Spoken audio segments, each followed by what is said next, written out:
ఓం శ్రీ గురుభ్యో నమః. ఓం శ్రీ మాత్రే నమః. ఏప్రిల్ 11వ తారీఖు నుంచి 20వ తారీఖు వరకు కూడా ద్వాదశ రాశుల వాళ్ళకి ఏ విధంగా ఉన్నాయో తెలుసుకోవాలి. తెలుసుకునే ముందు గ్రహగతులు ఏ విధంగా ఉన్నాయో తెలుసుకుందాం. ఆ గ్రహగతుల్లో ముఖ్యంగా మనకి గురువు మిథున రాశిలో ఉంటాడు. రాహుకేతులు కుంభము సింహరాశిలో సంచారం చేయటం. రవి శుక్రుల యొక్క కలయిక మేషరాశిలో ఉండటం. రవి 14వ తారీఖున మీనం నుంచి మేషరాశిలోకి ఉండటం. శుక్రుడు మేషరాశిలో, బుధుడు కుజుడు శని మీనరాశిలో సంచారం చేస్తారు. ఈ 10 రోజుల పాటు కూడా ఎలాంటి ఫలితాలు జరగబోతున్నాయి ద్వాదశ రాశుల వాళ్ళకి గోచార రీత్యా, ఎలాంటి నిర్ణయాలు తీసుకోవాలి, ఎలాంటివి అమలు చేసుకోవాలి, ఎలాంటి జాగ్రత్తలు పడాలి, ఎలాంటి పరిహారాలు పాటించాలి, అసలు ఏ విధంగా ఉండబోతుంది మేషాది ద్వాదశ రాశుల వాళ్ళకి అని తెలుసుకుందాం. ముందుగా మీనరాశి వారికి 10 రోజుల పాటు ఏ విధంగా ఉండబోతుంది. ఈ 10 రోజుల పాటు కొద్దిగా అపకీర్తి కలగకుండా చూసుకోవాలి. ఏది కూడా కొంచెం ఆచితూచి అడుగు వేయాలి. ధనం ఖర్చు కావటం ఒకటి, స్థానచలనము, కలహాలు రాకుండా చూసుకోండి. కుటుంబంలో సౌఖ్యం ఉంటుంది, కానీ శరీరంలో ఆరోగ్య విషయంలో కొద్దిగా జాగ్రత్తగా ఉండాలి. అలానే వస్త్రలాభం కలగటం, బంగారు ఆభరణాలు, అలానే రుణ బాధలు తగ్గే అవకాశం ఉండటం, మంచి ఆలోచనలు, సరైన ప్రణాళిక, సరైన విధానంలో ముందుకు వెళ్ళాలని ఆలోచన చేయటం, కొత్త వ్యక్తుల యొక్క పరిచయాల వల్ల కూడా అనేక లాభాలు కలిగే అవకాశాలు ఎక్కువ ఉంటాయి. అంటే విపరీతమైన లాభాలు కలగటం ఉంటే మంచి అంచనాలు వేస్తారు. మరి దానిలో కూడా కొంత విజయం సాధించే అవకాశాలు ఎక్కువ ఉంటాయి. అంటే లైఫ్లో ఎలా లీడ్ చేయాలి, లైఫ్లో ఏ విధంగా ఉండబోతున్నా, ఏ విధంగా ఉండాలి, మరి దానిలో కూడా కొంత విజయం సాధించాలా అక్కర్లేదని ఆలోచనలు చేసే అవకాశాలు ఎక్కువ ఉంటాయి. కాబట్టి వీళ్ళకి అన్ని మంచి ఆలోచనలు కలిగే అవకాశాలే ఖచ్చితంగా ఉంటాయి. ఎలాంటి ప్రాబ్లమ్స్ లేవు. అలానే ప్రతి దానిలో కూడా విషయంలో కూడా ముందుకు వెళ్ళటమే కాకుండా ప్రతి చోట కూడా అద్భుతమైన రిజల్ట్స్ వచ్చే అవకాశాలు బాగా ఎక్కువ ఉంటాయి. ప్రయాణాల వల్ల కూడా లాభం కలుగుతుంది. విద్యార్థులు కూడా అనుకూలమైన కాలం అని చెప్పుకోవచ్చు. నేను కొన్ని పరిహారాలు చెప్పబోతున్నా. ఆ పరిహారాలు మీరు పాటించి ముందుకెళ్ళండి. ఈ ఫలితాలన్నీ కూడా గోచారరీత్యా చెప్పబడే ఫలితాలు అంటారు. అంటే ప్రేక్షకులందరికీ కూడా అర్థం కావాలంటే ఏంటంటే ఇవన్నీ కూడా గోచారరీత్యా ఫలితాలే, కానీ బర్త్ చార్ట్ నుంచి పుట్టినప్పుడు ఉండే లగ్నం నుంచి అనుసరించే ఫలితాలు అనేవి కావు. అందరూ కూడా గుర్తుపెట్టుకోవాలి ఈ విషయాన్ని. అంటే what is the difference between transit system and birth chart? Transit system అంటే ఏంటంటే ప్రస్తుతం ఉండే గోచార ఫలితాలు, అంటే గ్రహాలు ఏ పొజిషన్లో ఉన్నాయి, ఈ 10 రోజుల్లో జరగబోయే సంఘటనలు, ఈ 10 రోజులు ఎలాంటి సంఘటనలు జరగబోతున్నాయి, ఎలాంటి నియమాలు, ఎలాంటి అలవాట్లు, ఆర్థిక స్థితిగతులు, ఎలాంటివి జాగ్రత్తలు తీసుకోవాలనేది మనం చూసుకోవాలి. బర్త్ చార్ట్ అంటే ఏమిటంటే జన్మలగ్నాన్ని నుంచి అనుసరించేవి. అంటే జీవితాంతం మీ జీవితంలో ఎలా ఉండబోతుంది అనే డివిజనబుల్ చార్ట్స్ ఉంటాయి. అంటే రాశి చక్రమని, హోరా చక్రమని, ద్రేక్కాణమని, చతుర్థాంశమని, సప్తమాంశం, నవాంశం, దశమాంశం, ద్వాదశాంశం, ఇలాంటి 16 లగ్న కుండళ్ళు మనం అనాలిసిస్ చేస్తాం.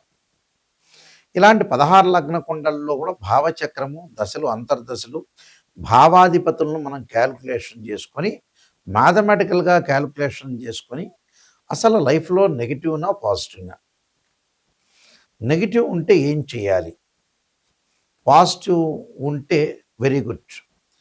కానీ ప్రతి జీవితంలో కూడా పాజిటివ్ ఉండదు, ప్రతి జీవితంలో నెగిటివ్ ఉండదు.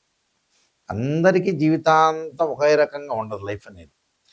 ఎలా ఉండబోతుంది, ఆ లైఫ్లో మనం తీసుకోవాల్సిన నిర్ణయాలు ఏంటి, ఎలాంటి జాగ్రత్తలు తీసుకోవాలి, నిజం ఏంటి అంటే అసత్యం అనేది మనం చెప్పకూడదు. సత్యదూరం అంటారు. అంటే ఎప్పుడు కూడా నిజాన్ని మనం తెలుసుకుంటే మనం జాగ్రత్త వహించాల్సిన అవసరం ఖచ్చితంగా ఉంటుంది. నెగిటివ్ని మనం పాజిటివ్ చేసుకుంటాం ఎలాగా, ఏ విధంగా అనుసరించాలి అనే విషయాలు మనం తప్పకుండా తెలుసుకోవాలి.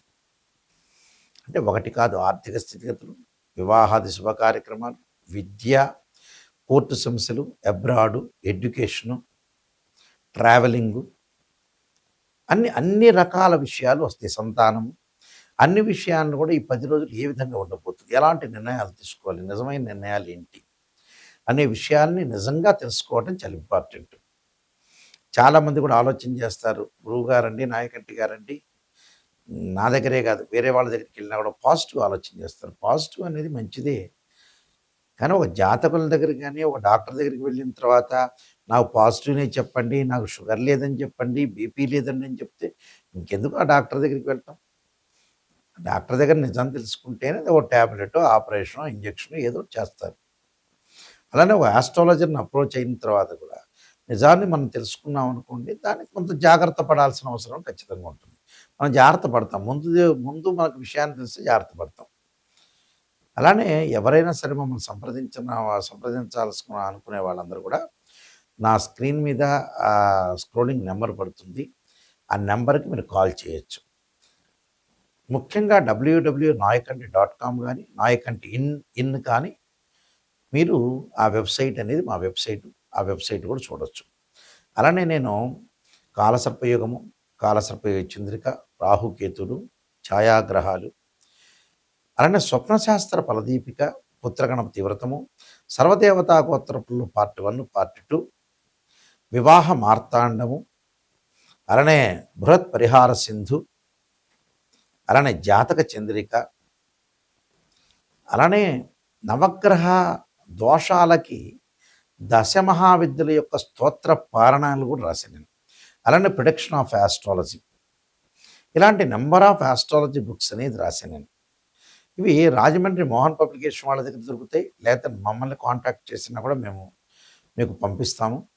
అయితే జాతకాన్ని నిజం తెలుసుకోవటం చాలా ఇంపార్టెంట్. అబద్ధపు ముసుగులో ఎట్టి పరిస్థితుల్లో కూడా ఉంటే ఆస్ట్రాలజర్స్‌కి ఏం కాదు. మీకే ఇబ్బందులు కలిగే వాతావరణం ఉంటుంది. నిజాన్ని తెలుసుకున్నారనుకోండి, మిమ్మల్ని మేము ఎలాగా ముందుకు తీసుకెళ్లాలనేది ఆలోచన చేస్తాం. మీరు నెగెటివ్, పాజిటివ్ రెండూ తెలుసుకుంటే మీరు డెవలప్‌మెంట్ అయినట్టే. స్త్రీయ లోపం పెరుగుట పెద్ద విద్య. లోపమెరిగిన వాడే పూర్ణుడవుతాడు. ఈ గోచారం అంటే మనలో మనం నెగెటివ్‌ని పాజిటివ్ చేసుకుంటే జీవితం ధన్యమైపోయినట్టే అర్థం. అదే అసలు కాన్సెప్ట్ నిజం చెప్పాలంటే. మీరు జాగ్రత్త వహించండి. ఈ ఫలితాలన్నీ కూడా మీరు తెలుసుకోండి. అసలు ఏం రెమెడీస్ చేయాలి అనేది కూడా తెలుసుకోవచ్చు.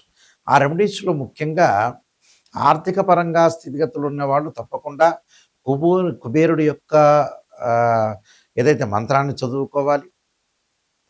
ఓం యక్షాయ కుబేరాయ వజ్రవణాయ ధనధాన్యాధిపతే ధనం ధాన్య సమృద్ధిమే దేహిమే దాపైస్వ అనే మంత్రాన్ని చదవాలి. భయం అనేది తొలగటానికి ఆంజనేయ ఇది వాయుపుత్రాయుధిమే తన్నో హనుమత్ ప్రచోదయాత్ అనే మంత్రాన్ని చదువుకోవాలి. సూర్యుని ఉద్యోగపరంగా ప్రయత్నాలు చేయాలి. ఉద్యోగపరంగా కొన్ని ఇబ్బందులు కలుగుతున్నాయంటే అలానే ప్రభాకరాయుధే దివాకరాయుధిమే తన్నో సూర్య ప్రచోదయాత్ అనే మంత్రాన్ని, చంద్రుడి యొక్క ఆరాధన మనశ్శాంతికి మనస్సుకి ప్రశాంతత ఉండాలంటే ఖచ్చితంగా దదీశంక క్షుషారాభం క్షీరోధారణవ సంభవం నమామి శశిరం సోమం శంభురమగ్న భూషణం అనేది చదువుకోవాలి. అలానే లక్ష్మీ గణపతి స్తోత్ర పాలనం చేసుకోవాలి.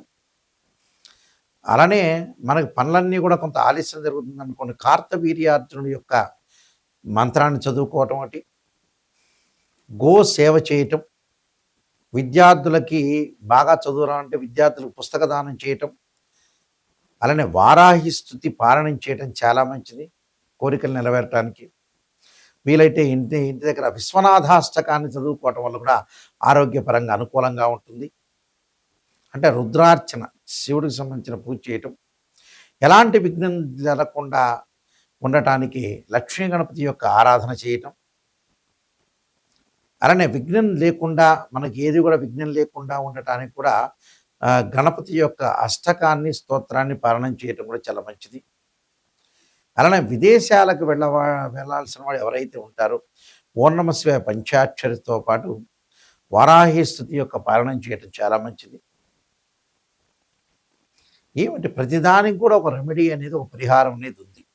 కానీ జాతకాన్ని అనుసరించి మాత్రం వెళ్ళాలి నిజం చెప్పాలంటే. గోచారం ఎప్పుడూ కూడా 20% రిజల్ట్స్ ఇస్తుంది. అంటే ఏదో వితిన్ సెకండ్‌లో ఒక అదృష్టం కలిసి రావటం అంటే ఏదంటే గోచారం. లైఫ్ లాంగ్ ఎలా ఉంది, ప్రొడక్షన్ ఎలా ఉంది, నేను ఎలాంటి నిర్ణయాలు తీసుకోవాలి, ఏ విధంగా వెళ్ళాలి, నిజంగా తెలుసుకోవాలి అని అంటే ఖచ్చితంగా బర్త్ చార్ట్. అది మ్యాథమెటికల్ క్యాలిక్యులేషన్స్ వేసి తెలుసుకోవాలి. నిజం తెలుసుకోవాలి. ఎందుకంటే కాలం అంతా అయిపోయిన తర్వాత ఎప్పుడో గురువుగారండి 70 ఏళ్ళకి నేనేం పని చేయాలి? 60 ఏళ్ళకి నేనేం జాబ్ చేయొచ్చా? 50 ఏళ్ళకి నేను పెళ్లి చేసుకోవచ్చా? అనేవాళ్ళు చాలామంది ఉన్నారండి. అసలు జీవితంలో పిల్లల యొక్క పనులు కానివన్నీ కూడా చాలామంది నేను చూస్తుంటే ఎంప్లాయీస్ వాళ్ళ ఎంప్లాయ్‌మెంట్ మీద బాగా దృష్టి పెట్టి పిల్లల పెళ్ళిళ్ళు మర్చిపోతున్నారు. పిల్లల యొక్క చదువులు మర్చిపోతున్నారు. వాళ్ళకి సంబంధించిన వాళ్ళవి డాక్టర్‌ని కన్సల్ట్ చేయడానికి వాళ్ళు కూడా మర్చిపోతున్నారు. అంటే జీవితం అనేది చాలామంది కూడా ఆలోచన ఏందంటే, ఇంకా బ్రహ్మాండంగా మేము బతుకుతాం. ఏ 150 ఏళ్ళో, 200 ఏళ్ళో, 500 ఏళ్ళో బతుకుతామని అనుకుంటున్నారు. వాస్తవంగా అయితే అలా కాదు. 60 ఏళ్ళు దాటిన తర్వాత మనిషికి బోనస్ మార్కులతో బతకటమే. గుర్తుపెట్టుకోవాలి. ఎందుకంటే ప్రతిదీ మనం అనుకోవచ్చు. బానే ఉన్నామని. అనుకోవటానికి ఏముంది? దానికి డబ్బు ఖర్చు లేని పని. 50 200 ఏళ్ళు బతుకుతాం, 300 ఏళ్ళు బతుకుతాం. అబద్ధపు ముసుగులో ఎన్నాళ్ళుంటాం? అలా కాదు. జాతకాన్ని క్లియర్ తెలుసుకోవాలి. నిజాన్ని తెలుసుకొని మీరు ముందుకెళ్తే మీ లైఫ్‌లో మీరు సక్సెస్ అవుతారు. ఆ సక్సెస్ ఎలా ఉంటుందంటే ఆస్ట్రాలజీ పరంగానే సక్సెస్ ఉంటుంది. ఎలాంటి నిర్ణయాలు ఎలా తీసుకోవాలి? ఏ వృత్తి చేపట్టాలి?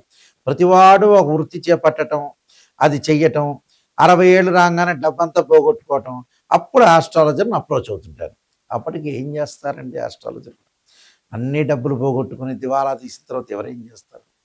అన్నీ జాగ్రత్తగా చూసుకోండి. ఇన్ టైంలోనే ముందుకు వెళ్ళిపోవాలి. ఇన్ టైం దాటిందంటే మనం ఏం చేయలేం. ఆస్ట్రాలజర్ ఏం చేయలేడు. భగవంతుడు ఏం చేయలేడు.